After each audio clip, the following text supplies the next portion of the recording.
What is up, everybody? Welcome back to another episode of Lions Latest. We're back with another update on the Detroit Lions cuts. These have been reported by beat reporters. These are not officially from the Detroit Lions, but we have another wave of roster cuts to go through, some more information, and there's a few surprises on here, and I want to talk through a few of these moves that have been made. So let's get right into it. We'll start off with maybe the biggest one, Dan Skipper, who was cut by the Detroit Lions. To me, this was a surprise when I initially heard the news because Personally, I thought that he had earned a position with the Lions. I felt very comfortable with Dan Skipper. Now, understand, I think Manu had some real positives this year, and that final preseason game was a plus for him. But I would still surprise that even though Dan Skipper isn't the best people mover, and sometimes he was a little bit off balance, and he definitely struggled with Hutchinson, which is understandable, that in the preseason, his awareness and pass protection, some of the consistency that he had, specifically against backups and in the past, I was surprised with his jumbo package usage that this name popped up. However, I truly do believe, and I could be wrong, but I truly do believe that this is simply just going to be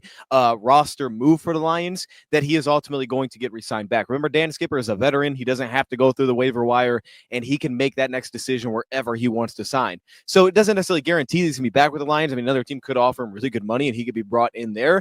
But my sense is, could be wrong, but we've done things like this before, is that the Lions maybe had some kind of verbal talk with him of like, hey, we're going to cut you. We're going to get through the 53 because then there's players once we get through the 53 that we're going to have to place on IR. A few players that would come to mind, Ahmed Hassanin, for example, could be an interesting one. Tristan Colon, because I think that he was our best backup center and one of our best backup interior offensive linemen, but the injury that he's dealing with, something like that to just open up a spot. And then once they place him on that list, then the Lions can turn back around and sign Dan Skipper back. That's kind of my guess as what they're going to do here. I don't think he's going to stay away from the Lions, but maybe a little bit of surprise, but I really think that's how that's going to turn out. Next up would be Brodric Martin. I wouldn't call this a surprise. I had him on my 53-man roster. I thought that he had did enough towards the end of the preseason, specifically in his last couple of games. Now, there was, of course, some offside penalties, and it wasn't all perfect across the board, but I also wouldn't consider this necessarily a surprise either. He was really on the edge for me, and interior defensive line is actually fairly deep. His lack of flexibility, I think, is also an issue specifically because when they try to kick him out beyond playing nose tackle and they have him at a 3 technique, there's just not a lot of consistency you get from those alignments. So I can understand why the Lions made this move. It was kind of weird early on with the limited amount of snaps that he was actually getting. I could see them also potentially wanting him back on the practice squad, though it sounds like other teams could be interested in claiming him. So I'm not really confident that he's going to get back, but I think the interior defense line was pretty deep. And I would now turn my attention to Chris Smith, who had a strong preseason, consistent for us last year. And if the Lions do want to kind of keep that position in-house, Chris Smith would make sense. We saw last year they essentially chose Chris Smith over Brodric Martin throughout the season for consistency. And Chris, again, flashed a little bit more as a pass rusher specifically. He also can bring a touch bit of flexibility, and I think you get a less of the poor reps from a guy like Chris Smith specifically. He did some good things in there, had some really key stops. That's the biggest thing is you may get inconsistency in terms of playmaking, but he's typically where he's supposed to be. So I would turn my attention there and potentially Chris Smith sticking around. Next up, Jackson Meeks is going to hit the waiver wire. He was waived. Not really a big surprise for me. I could have seen the case for keeping him. I didn't think he would make the 53-man roster. Of course, he performed really well, and if the Lions can get him back through waivers, I'm sure they will. I'm not confident that's going to happen, but it could. I'm not confident it's going to, but it definitely could. However, this one doesn't shock me necessarily. He did have a very strong preseason sense that he ran his routes very smart, as we saw offensively. I didn't think he was the separator that a guy like Dominic Lovett was specifically, but he ran his route smart. He took advantage of all of his opportunities, but one drop specifically, and towards the end of preseason, he was a very good blocker. So I expect the Lions are going to try to get him back if they can. That being said, though, just because of the numbers at that room, it doesn't shock me that the Lions went this way. And I think they may have a similar outlook as me, more kind of the long-term landscape here. But we'll see. I could be wrong. Maybe they cut Dominic Lovett too, but I think he's going to make the team. Nate Lynn. This one actually is probably one of the bigger surprises to the point. Assuming they do what I think they're going to do with Dan Skipper, this is probably one of the bigger ones because I thought truly for pass rush alone, they would just keep him. Now, a couple of things come to mind. First off, Isaac Ukwu. I think Isaac Ukwu finished his preseason really well. And when you think about a Lions defensive lineman, that's what you think of. Powerful, physical, incredible effort against the run. That's the kind of guy that I think of here. And as of now, he hasn't been let go. So I think it's on the table that Ukwu jumps Nate Lynn. I think it's very possible. And as much production as Nate Lynn had, 2 of his preseason games were very strong early as a pass rusher. The 3rd game was not. The 4th game, this past game, it came on late, but it was not there consistently early. And some of his wins, in fairness, were against really poor offensive tackle play. And some of that you just question if that's actually going to translate. I thought they would keep him for pass rush alone, but again, he still wasn't a dominant run defender. He wasn't a dominant edge setter, more so maybe than a guy like Mitchell Agude, who was also waived.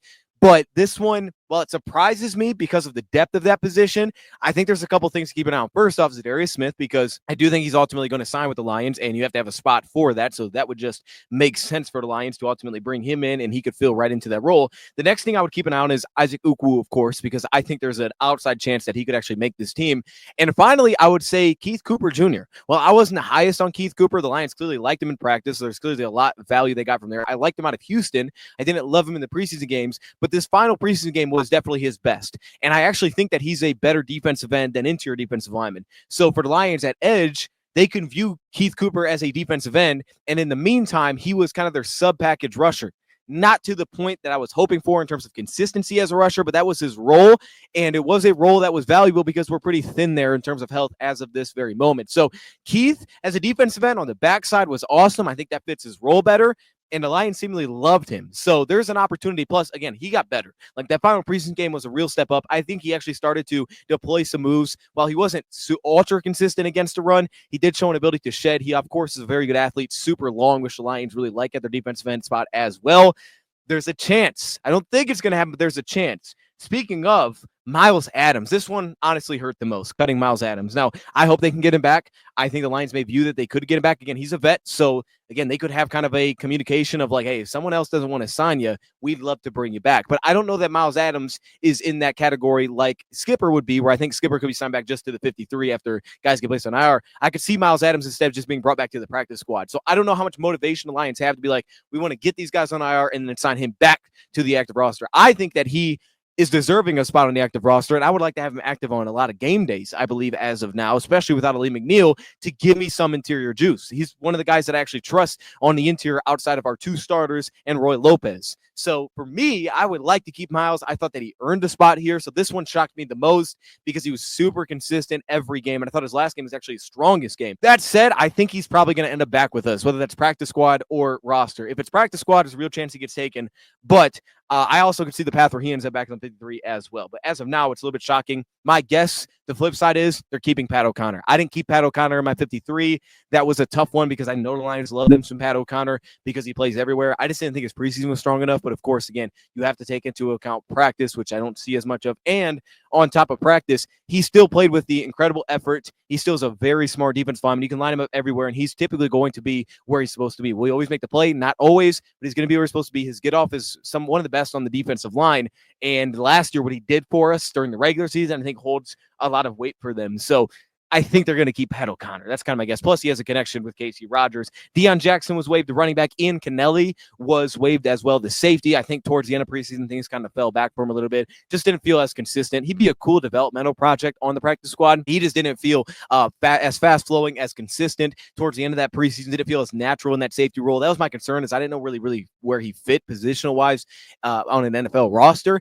And I think we saw that he was raw. He was young. He was youthful. So it'd be good to get him on the practice squad, give him some time. I think there's a real chance that happens. And I would also then flip it to Lawrence Strickland. He was my number 54, the guy just had missing. My sense is Lawrence Strickland's going to make the team because Eric Hallett was also cut. Eric Hallett, again, not going through waiver wire. I believe he's not going through waiver wire. I could see them trying to get him back as well, and I could see them believing that they're going to get Eric Hallett back. So I think that plays a large role in this. I think they're pretty confident Eric Hallett's not getting scooped up, and I think that he played well enough to be on the team. I just get the sense that's how they're going to play this. I don't know about the 53, but I actually think they're pretty confident they can get him back on the practice squad. So for that reason, I think Eric Hallett's going to end back up with us. I just thought that he did enough to make the team. Now, he kind of settled back into that safety role this past game. I didn't love him at corner, but the flexibility was cool. I didn't love him there, but I really liked the idea of him at safety. So we'll see how that shakes out, but I think Hallett's going to end up back with the Lions. I don't think he's going to get scooped up anywhere specifically, but I think that means Strickland's probably making this team. And to be honest with you, if you put those two and you said, hey, both of them are getting cut, what's more likely you get back? I would understand saying it's more like you get Hallett back because of how we picked him up the first time, how he was just sitting there and available, than a guy like Lawrence Strickland, who they actually had on the 53 this past year. I think it'd be more difficult. So I understand playing that game. Side note to keep an eye on, Tristan Colon. He had a right elbow injury. Seems like it's going to be somewhat serious here for him. I don't know the timeline, but to me, he was arguably our best backup interior offensive lineman, specifically not having Miles Frazier. The Lions absolutely could try to get him through and put him on IR. And I would be very fine with them making that decision. I think it's a worthwhile decision to make. But in the meantime, because of the injury, keep an eye on Kingsley Egukan or Michael Neese. I lean towards Michael Neese, but one of those two could still make the team for that reason alone due to injury, specifically with Graham Glasgow. Jamarco Jones is someone that's kind of interesting still because at pass pro, he was very consistent, but he was one of the better people movers of our backup offensive line. Due to Lions feel there's flexibility there. Maybe he did play right and left tackle. I didn't think this was that strong of a preseason, but they did bring him back. I expect that he's going to get let go at some point, but it's an interesting kind of dark horse name to kind of keep an eye on specifically. Mason Miller, I thought he's much better at guard, so maybe they think there's something there. Again, I don't think they did enough to make the team specifically, but maybe something there. Ahmed Hassanin, similar to Tristan Colon, could be in a similar situation. They want him not out for the year. They said they were going to debate between that, and he could be another guy that they have to keep a spot open for. That way they can put him on IR and then eventually get him back once they get him through the 53. That makes sense because they're not going to cut Ahmed Hassanin. So either you're out for the season or you're cutting him, and I don't think they're going to cut Ahmed. That would make no sense whatsoever. So with that being said, and also tight ends. Do the Lions actually keep 3 tight ends? Could they keep Zach Horton or Shane Zylstra? I don't really believe so. Still, I don't really think they will, but it's on the table. So right now, those are your next wave of cuts. There will be more to come, but I thought I would just react to those. Let me know your thoughts in the comments below.